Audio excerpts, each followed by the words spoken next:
गांव पहुंचने पर किसी को कुछ नहीं बताया गया।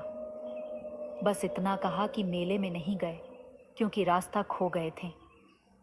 लेकिन तीनों सहेलियों की आंखों में जो डर था वो सब कुछ बयां कर रहा था। उन्होंने कसम खाई कि अब कभी खेतों वाला रास्ता नहीं लेंगे। और मेला, अब वह भी उतना आकर्षक नहीं रहा।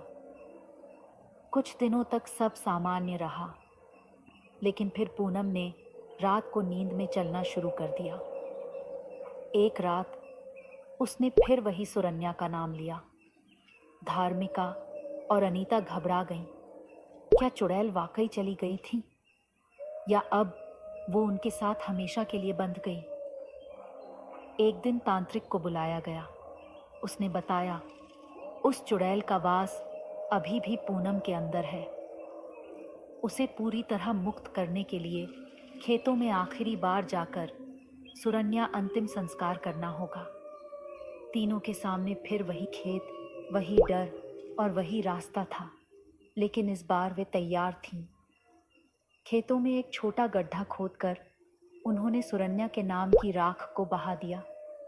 पूनम ने जलते दीपक को उस गड्ढे में रखकर मंत्र पढ़ा और आंखें बंद कर लीं। अचानक हवा रुकी और पूनम मुस्कुरा दी। अब वो चली गई है। तीनों एक दूसरे को देखकर मुस्कुराईं, जैसे कोई लंबी लड़ाई जीत ली हो। लेकिन खेतों के बीच आज भी कोई सफ़ेद साड़ी में दिख जाए तो चौंक जाना, क्योंकि कुछ कहानियां कभी पूरी खत्म नहीं होती।